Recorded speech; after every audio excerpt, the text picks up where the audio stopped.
Kulo niku kan Selasa bulan yang lalu niku khatam hikam. Terus kulo mulang hikam teng mriki Selasa pagi niku pun sekitar 2 tahun. Pokoke walhasil diparingi Allah niku khatam.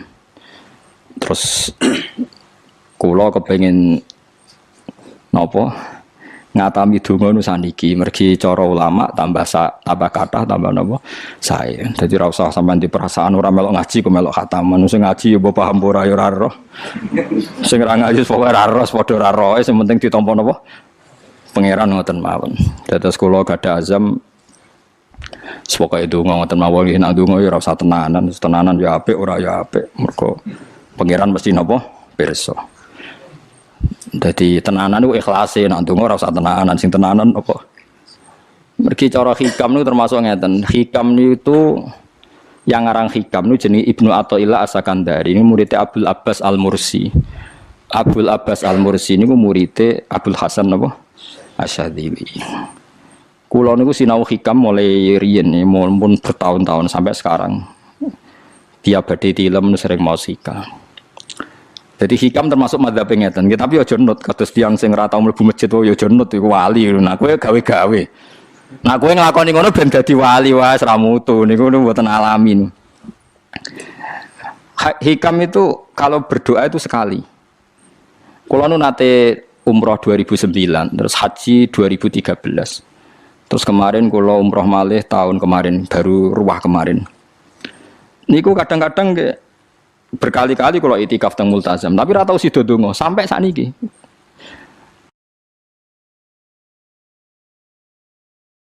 Mergo donga mbok pisan tok, anggere donga neh. Lho pangeran ijek eling kok tak elingno. Mergo hikam termasuk mengingatkan gitu. Kamu kalau doa itu jangan ulang. Karena yunabbahu iku man yajuzu alil ikhfal, yang boleh diingatkan hanya orang yang mungkin lupa. Allah ora bakal lali kok mbok elingno. Dadi kula anggere ning ngarepe multazam pe donga. Lho dong aku wingi pangeran cek eling. Ya wis ra sida dong. Wah anggere dongone, tapi ndak gawe-gawe lho, saya asli, maksudnya asli. Anggere dongone. Kan cek eling kok. Ya wis. Sampai kula nu teng raudhah niku akhirnya mau maca selawat, maca Quran. Anggere donga seeling to Gusti ngono terus. Dadi yo pancen unik, wong wali ku unik. Aja gawe-gawe lho, tapi aja nut kula. Cuma pancen hikam ada ngoten. Wa inna mayunabba wa amne den elingno sapa man wong ya juzu kang oleh ali ngatasi man apa alih falali. Sing oleh mbok elingno zat sing kemungkinan wong ora tau lali kok amen mbok elingno. Wingi mbok omongi, saiki mbok omong. Lho cara kowe diutang ditagih terus iso eling. Dadi hikam madhabe unik. Ya tapi udahnya wali ya tetap napa? Wali itu keliru tetap wali. Nah, ben arah wali ku bener wae tetep ra wali wis ra bakat. Tapi aja gawe-gawe lho, syaratnya napa? Syaratnya aja napa? Gawe-gawe. Iki kula sering diprotes itu. Gus ora tau ora jenengan donga. Jare sapa ora donga? Wingi sedonga. Kok ora donga nah? Jeling. Kadang kula yang ngerasa dosa tapi piye kadang teng ati ngoten ya akhire ya ora roh. Pokoke aku anggere pengen donga ya donga, ben ora ya ora. Pas donga ya anut wali, pas ora ya anut wali. Kadang bener. Dadi pas donga ya bener, pas ora ya bener. Tapi itu memang sebagian mazhab beliau. Jadi ini nanti saya bacakan hikam dua kata mutiara terus donga, semuanya donga sampean donga, semuanya donga. Piye-piye kita gadah sanad madhab yang diakui termasuk Thariqah Mu'tabarah selain Naqsyabandiyah, Qadiriyah, apa Sadiliyah. Lah Sadiliyah itu nggih hikam niku mergo hikam sing aran Abdul Abbas Al-Mursi murid Abil Hasan apa Asyadzili. Sehingga orang tahu madhab Sadiliyah ya lewat kitab napa hikam. Makanya kitab-kitab apa saja generasi setelah beliau itu enggak bisa lepas dari kitab napa hikam.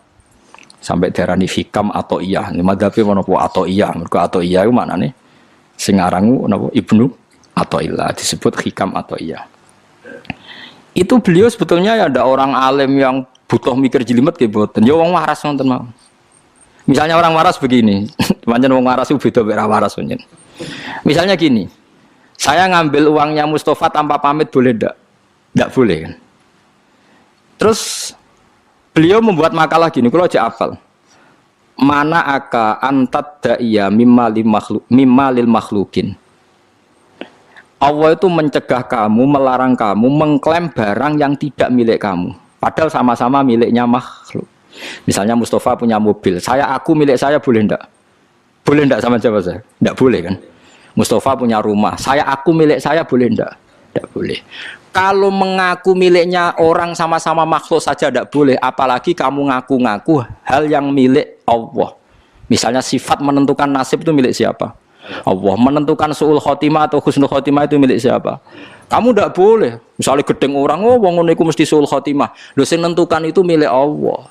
Wong ngaku barange wong ora oleh apa meneh ngaku sing hake Allah Subhanahu wa taala. Jadi sebetulnya nak ngendikan ya normal saja.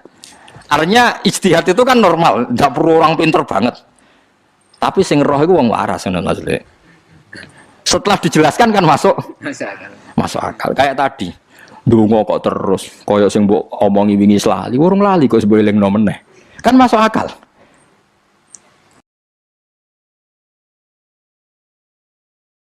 Tapi kok jangan anut aku, mergo ora asli, ora asli. Wong anut-anut kan mboten apa. Dadi ini kula waca kalih mawon nggih, kenangan kula ben dadi nggih kenangan kula napa makalah sanggeng napa hikam ya. Iki kula waca Arab ya mawon engko napa. Nggih, bismillahirrahmanirrahim. Kula nak maca malah bingung, biasa apalan malah maca. Jadi piyambake ngendikan mana aka antatta iya male salaka mimalil makhlukin afayubihu laka antatta iya wasfahu wa rabbul alamin. Di Allah ngelarang jenengan mengaku barang yang miliknya orang lain, apalagi ngaku-ngaku hak sing milike Allah Subhanahu wa taala. Sehingga kita ndak boleh misalnya maksud noti yang wong iku mesti celaka, nyelakano orang itu hak sinten? Hak ya Allah. Kowe ora usah GR sok ben mesti bener, iso wae saiki bener sok ben salah. Kamu juga enggak usah merasa salah, iso wae saiki kira saleh sok ben saleh. Ya sudah itu hak ya Allah, sudah ndak itu. Terus ngendikane beliau ini Ilahi kulama akhrosoni lu'mi antokoni karomuka. Gusti ketika saya didiamkan oleh kesalahan-kesalahan saya, antokoni karomuka, maka saya digerakkan oleh sifat lomane jenengan. Itu perasaannya hikam. Misalnya sampean ngerasa dosamu akeh terus rawani donga, ngerasa salahmu akeh terus ngerasa ora ahli swarga. Niku jare hikam, Gusti kula nak eling salah kula kok ora pantes mlebu swarga. Tapi nak eling lumane jenengan nggih pantes mawon. Lha iku dindut wong ngono niku wis dindut. Dina eling dosamu sampean akeh kan gak pantes mlebu swarga. Tapi nak eling jembare rahmate Allah nggih pantes mawon. Ilahi kullama akhrasani lumi antokoni karomuka. Wa kullama ayasatni ausofi atma'atni minnatuka. Ketika saya putus asa karena sifat-sifat saya yang buruk, maka saya akan digerakkan lagi punya harapan karena saking melimpahnya nikmate jenengan to peparinge jenengan. Terus beliau di sarah-sarah dicontohkan. Saat Umar masih kafir itu pernah gak minta jadi muslim kan enggak, tapi ketika Allah menghendaki dia jadi muslim maka jadilah Umar seorang yang muslim. Jadi orang tanpa keinginan pun kalau Allah menghendaki baik ditarik yang menjadi baik. Artinya kamu jangan percaya wong aku apik dadi wong apik piye, wong aku ngene. Wong sing ora tau niat apik wae iso diapikno pangeran kados sinten Sayyidina Umar. Sunan Kalijaga ketika nggarong ning gone Sunan Bonang niate ya untuk emas.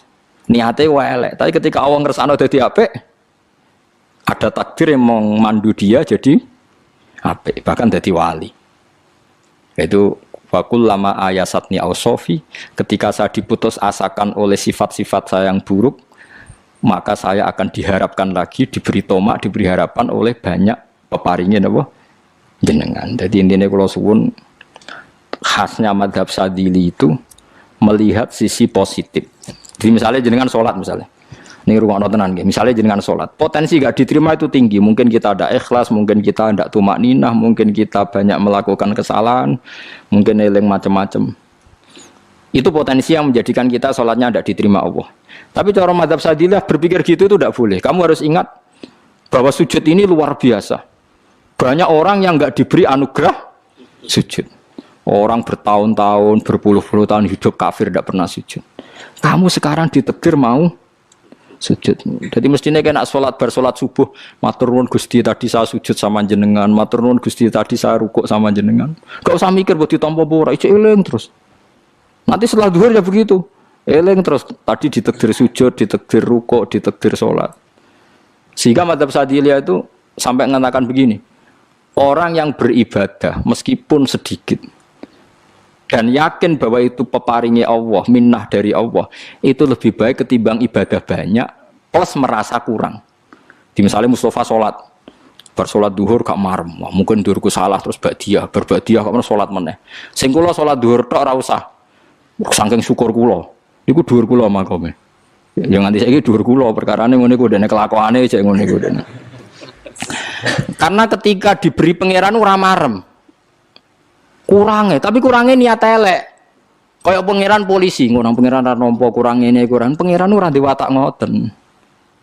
Enggak terlalu prosedur, ngger wong wis sujud niate apik yo apik.